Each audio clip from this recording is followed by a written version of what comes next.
Hello నమస్తే, నేను journalist YNR. YS వివేక హత్య కేసుకు సంబంధించి కాంగ్రెస్ పార్టీ ఆంధ్రప్రదేశ్ అధ్యక్షురాలు వైఎస్ షర్మిలారెడ్డి కొన్ని సంచలన ఆరోపణలు చేశారు ఈరోజు. గతంలోనూ చాలా సందర్భాల్లో ఈ హత్య వెనుక అవినాష్ రెడ్డి ఉన్నారు అంటూ మాట్లాడుతూ వచ్చారు ఆవిడ. ఈరోజు ఓపెన్గా అవినాష్ రెడ్డి హత్య చేయించారు అనే ఇంప్రెషన్తో మాట్లాడారు. అవినాష్ రెడ్డి సాక్ష్యాలను తారుమారు చేస్తున్నారు అంటూ మాట్లాడుతున్నారు. అవినాష్ రెడ్డి విచారణాధికారులను కూడా బెదిరిస్తున్నారు అంటూ మాట్లాడుతున్నారు. అవినాష్ రెడ్డి హత్య జరిగిన తర్వాత అక్కడ రక్తపు మరకల్ని క్లీన్ చేయించారు, సాక్ష్యాలని తారుమారు చేశారు అనే విషయాన్ని చెప్తున్నారు. బెయిల్పై ఉన్న ఓ వ్యక్తి బయటకు వచ్చి ఈ రకంగా సాక్ష్యాలను తారుమారు చేస్తుంటే కేసు ఎప్పటికి తేలుతుంది, ఎలా తేలుతుంది అంటూ ఆమె ఆవేదన వ్యక్తం చేస్తున్నారు. వైఎస్ సునీతారెడ్డితో పాటు తనున్నాను, చివరి వరకు తనతో పాటు ఉంటాను అనే విషయాన్ని చెప్తున్నారు. సో అదే సమయంలో ఎవరైతే సాక్షులు ఉన్నారో ఈ కేసుకు సంబంధించిన వాళ్ళు ఉన్నారో వాళ్ళ ప్రాణాలకు కూడా ప్రమాదం ఉంది, సునీతారెడ్డి ప్రాణాలకు కూడా ప్రమాదం ఉంది అనే మాట వైఎస్ షర్మిలారెడ్డి చెప్తున్నారు. వైఎస్ షర్మిలారెడ్డి ఈరోజు చాలా కాలం తర్వాత, చాలా రోజుల తర్వాత, ఆల్మోస్ట్ చాలా నెలల తర్వాత ఆంధ్రప్రదేశ్లో ఒక ప్రెస్ కాన్ఫరెన్స్ నిర్వహించారు. ప్రెస్ కాన్ఫరెన్స్ నిర్వహించి వక్ఫ్ చట్టానికి సంబంధించిన అంశం పైన ఆంధ్రప్రదేశ్లో ఎన్డీఏ పార్టీలైన తెలుగుదేశం పార్టీ ముస్లింలకు వ్యతిరేకంగా వ్యవహరించింది, ముస్లింలకు ఇఫ్తార్ విందించి దాంట్లో విషం పెట్టినట్లుగా తెలుగుదేశం పార్టీ వ్యవహరించింది అంటూ కఠినమైన ఆరోపణలు చేసి ఇమీడియట్గా వివేకానందరెడ్డి హత్య కేసు వైపు వచ్చారు. నిజానికి వక్ఫ్ అంశం పైన ప్రెస్ కాన్ఫరెన్సు, ఆ తర్వాత వివేకానందరెడ్డి హత్య కేసు వైపు వెళ్ళింది. వివేకానందరెడ్డి హత్య కేసుకు సంబంధించి అవినాష్ రెడ్డి పైన చాలా తీవ్ర ఆరోపణలు చేశారు ఆమె. సునీతారెడ్డి ప్రాణాలకు కూడా రక్షణ లేదు అంటూ మాట్లాడుతున్నారు. దర్యాప్తు అధికారులను ఇంటికి పిలిపించి బెదిరించి రిపోర్టులని రాయించుకున్నారు అవినాష్ రెడ్డి అని మాట్లాడుతున్నారు. అటువంటి వ్యక్తికి బెయిల్ ఇచ్చి మీరు బయట ఉంచితే ఎలా అంటూ కోర్టులను ప్రశ్నించే తరహాలో మాట్లాడారు ఆమె. సో వైఎస్ షర్మిలారెడ్డి చాలా కాలం తర్వాత బయటకు వచ్చి ఈ కేసుకు సంబంధించిన అంశం పైన మాట్లాడిన వ్యాఖ్యలను ఖచ్చితంగా చాలా తీవ్రమైన వ్యాఖ్యలుగా చూడాలి. ఇదే సమయంలో వైఎస్ షర్మిలారెడ్డి కొన్ని ప్రశ్నలు కూడా ఆన్సర్ చేయాల్సి ఉంటుంది. ఆ మాట్లాడిన తర్వాత కొన్ని ప్రశ్నలు రైజ్ అవుతున్నాయి.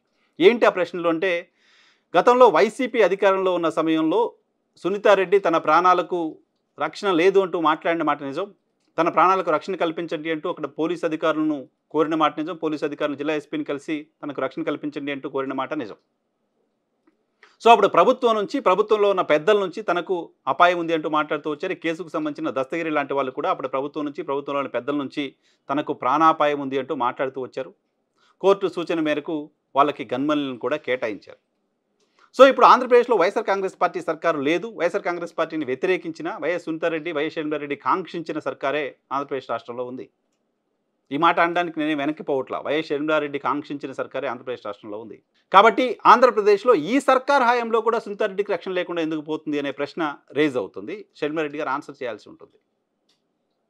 ఆంధ్రప్రదేశ్లో కూటమి సర్కార్ హయాంలో కూడా అవినాష్ రెడ్డి మిగతా వాళ్ళు ఇన్ఫ్లుయెన్స్ చేసి సునీతారెడ్డికి రక్షణ లేకుండా చేస్తున్నారా? కూటమి సర్కార్లో ఉండి అవినాష్ రెడ్డికి అనుకూలంగా సునీతారెడ్డికి వ్యతిరేకంగా వ్యవహరిస్తున్న వాళ్ళు ఎవరు అనేది కూడా ఆన్సర్ చేయాల్సిన అవసరం ఉంటుంది. ఇటీవల ఈ కేసుకు సంబంధం ఉన్న రంగన్న మరణించారు. రంగన్న మరణించిన సందర్భంలో ఆయన భార్య ఇచ్చిన స్టేట్మెంటు, మీడియాతో మాట్లాడిన మాటలు ఏంటంటే, గత ప్రభుత్వంలో నా భర్తను చాలా బాగా చూసుకున్నారు, ఈ ప్రభుత్వం వచ్చిన తర్వాత ఆయనకి ఏదైనా బాగాలేకపోతే, బీమారు వస్తే పట్టించుకునే వాళ్ళు కూడా కరువయ్యారు. గత ప్రభుత్వం బాగా చూసుకుంది ఈయన్ని, సాక్షిగా ఉన్న ఈయన్ని, ఇప్పుడు ఈ ప్రభుత్వం సరిగ్గా చూసుకోలేదు అంటూ ఓపెన్గా మీడియాతో మాట్లాడారు రంగన్న భార్య. గత ప్రభుత్వ హయాంలోనే బెయిల్పై బయటకు వచ్చిన సునీల్ యాదవ్ గత ప్రభుత్వంలో మాట్లాడిన దానికంటే ఎక్కువగా సీరియస్గా, తీవ్రంగా ఇటీవల తన ప్రాణాలకు ముప్పు ఉంది అంటూ మాట్లాడారు. తన ప్రాణాలకు ప్రమాదం ఉంది అంటూ మీడియా సమావేశం పెట్టి మరీ సునీల్ యాదవ్ మాట్లాడారు. సునీల్ యాదవ్కు గతంలో వైసీపీ సర్కార్ హయాంలో ప్రాణాలకు ప్రమాదం ఉన్నట్లుగా బయటకు వచ్చి మాట్లాడే ఇక్కడ కనపడలా.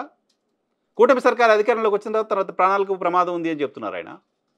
సునీతారెడ్డి గారికి ఇప్పుడు కూడా గతంలో వైసీపీ సర్కార్ అధికారంలో ఉంది కాబట్టి ఆమె ప్రాణాలకు ప్రమాదం ఉంది అని అనుకోవడానికి సంబంధించిన అవకాశం ఉంటుంది. ఆమె అటువంటి క్లెయిమ్ చేశారు. బట్ ఇప్పుడు వైసీపీ సర్కార్ అధికారంలో లేనప్పటికీ ఆమె ప్రాణాలకు ప్రమాదం ఎవరి నుంచి ఉంది?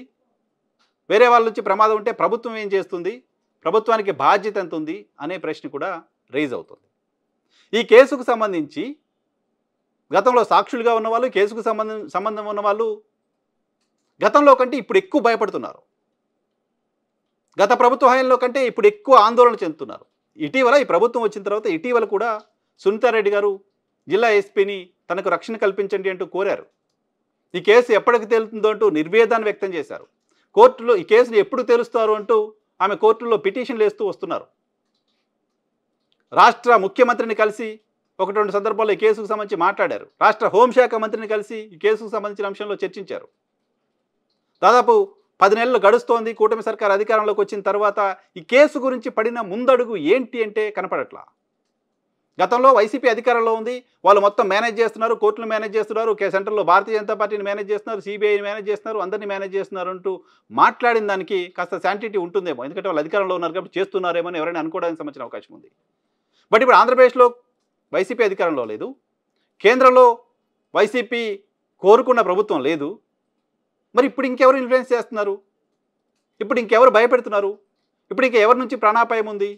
ఇప్పుడు ఓ పొలిటికల్ పార్టీకి సంబంధించిన అధ్యక్షురాలుగా ఉన్న షర్మిల గారు తన దగ్గర ఏవైనా ఆధారాలు ఉంటే ఈ కేసుకు సంబంధించి, హత్యకు సంబంధించి, అవినాష్ రెడ్డి హత్య చేయించడం డైరెక్ట్గా మాట్లాడుతున్నారు. పార్టీకి సంబంధించిన, జాతీయ పార్టీకి సంబంధించిన రాష్ట్ర అధ్యక్షురాలుగా ఉన్న మీరు అటు హైకోర్టులో ఇటు సుప్రీంకోర్టులో ఈ అంశంపైన కేసుల పైన విచారణ జరుగుతున్న సందర్భంగా సిట్లు 1లు 2లు 3లు అయిపోయి ఇప్పుడు సిబిఐ 1, 2లు కూడా విచారణ జరుగుతున్న సందర్భంగా 6 సంవత్సరాల తర్వాత ఇప్పుడు మీరు వచ్చి ఆయనే చేయించాడు అంటూ ఓపెన్గా ప్రెస్ ముందు మాట్లాడారు అంటే మీ దగ్గర ఖచ్చితంగా ఏదో ఒక ఎవిడెన్స్ ఉండి ఉండాలి. ఆ ఎవిడెన్స్ కేవలం పత్రికా ప్రకటనలు, ఇంకెవరో మాట్లాడినవో కాకూడదు. అంతకంటే ఖచ్చితమైన సమాచారం మీ దగ్గర ఏదో ఉండి ఉండాలి. ఎందుకంటే మీరు ఒక పార్టీకి సంబంధించిన అధ్యక్షురాలుగా బాధ్యతాయుతమైన నాయకురాలుగా ఉన్నారు కాబట్టి మీరు మాట్లాడే మాటలు కూడా అంత శాంటిటీ ఉంటుంది. పైగా ఆ కుటుంబ సభ్యురాలు కూడా మీరు. దయచేసి కేసు తొందరగా తేలాలనుకునే వాళ్ళు, ఈ కేసు ఇంకా చిక్కుముడులు ఉండొద్దు అనుకునే వాళ్ళు, ఈ కేసులో నిజమైన నిందితులు ఎవరో బయటికి రావాలి, వాళ్ళకి శిక్ష పడాలి అని కోరుకునే వాళ్ళందరూ కూడా ఆశించేది వైఎస్ షర్మిలారెడ్డి గారు తన దగ్గర ఉన్న ఆధారాలన్నింటినీ తక్షణం సిబిఐ అధికారులకు ఇవ్వండి, లేదా ఆ ఎవిడెన్సెస్ ఏంటో కనీసం మీడియా ముందు చూపించండి, పబ్లిక్ డొమైన్లో పెట్టండి. అలా కాకుండా ఊహాజనితమైన ఆరోపణలు చేసి పలచనవుతారు. కేసు రకరకాల టర్న్లు తీసుకోవడానికి కారణమవుతుంది. కేసు ఇంకా ఆలస్యం అవడానికి కారణమవుతుంది. ఇవన్నీ కొన్ని మౌలికమైన ప్రశ్నలు. గత ప్రభుత్వంలో ప్రాణభయం ఉన్నవాళ్ళు ఈ ప్రభుత్వం వచ్చిన తర్వాత కూడా ప్రాణభయంతో ఉంటున్నారు అంటే కారణం ఏంటి అనే మౌలికమైన ప్రశ్నకు కూడా ఆన్సర్ చెప్పాల్సిన అవసరం ఉంటుంది. గత ప్రభుత్వంలో ప్రాణభయం ఉంది అని బయటకు వచ్చి మాట్లాడలేని వాళ్ళు ఇప్పుడు వచ్చి ఈ ప్రభుత్వంలో ప్రాణభయం ఉంది అని ఓపెన్గా మీడియా ముందు మాట్లాడుతున్నారంటే కారణం ఏంటో కూడా ఆన్సర్ చెప్పాల్సిన అవసరం ఖచ్చితంగా కనపడుతుంది. సో వీటన్నిటికీ ఆన్సర్ చెప్పకుండా కేసు తేల్చాలనే ఉద్దేశంలో కాకుండా ఈ కేసుని పొలిటికల్గా వాడుకుందామనే ఉద్దేశంతో ఎవరైనా మాట్లాడితే, ఎవరైనా ఇటువంటి ఆరోపణలు చేస్తే ఇవి కేసుని ఇంకా ఆలస్యం చేయడానికి పనికొస్తాయి తప్ప కేసును తేల్చడానికి పనికిరావు. ఇటువంటి ఆరోపణలు, ఇటువంటి మాటలన్నీ వైఎస్ సునీతారెడ్డి గారికి న్యాయం చేయడానికి పనికి రాకపోగా ఆమెకు న్యాయం ఇంకా ఆలస్యం కావడానికి దోహదం చేస్తాయి. కాబట్టి రాజకీయ పార్టీలు ఇప్పటికే ఈ కేసుని గతంలో Telugu Desam party media, Telugu Desam party నేతలు, ఇంకా మిగతా పార్టీలకు సంబంధించిన నేతలు ఏ రకంగా వాడుకున్నారో రాష్ట్రం చూసింది. ఏ రకమైన స్టోరీలు రాశారో రాష్ట్రం చూసింది. అన్ని స్టోరీల తర్వాత అధికారంలోకి వచ్చిన 10 నెలల తర్వాత కూడా కూటమి సర్కార్ ఇంకా దీనిపైన స్టోరీలు చెప్తూనే ఉంటే కూడా రాష్ట్రం చూస్తోంది. ఇప్పుడు ఈ కేసుకు సంబంధించి వైఎస్ షర్మిలారెడ్డి గారు స్టోరీలు చెప్తున్నారని నేను అనదలుచుకోలేదు, కానీ ఆమె చెప్తున్న నిజాలకు సంబంధించిన ఆధారాలను ఇన్వెస్టిగేషన్ ఏజెన్సీస్కి ఇస్తే కేసుని త్వరగా తేల్చి దోషుల్ని చట్టం ముందు నిలబెట్టినట్టు అవుతుంది. దానికి వైఎస్ షర్మిలారెడ్డి గారి తదుపరి యాక్షన్ ఆ దిశగా ఉండాలని కోరుకుందాం. Thank you.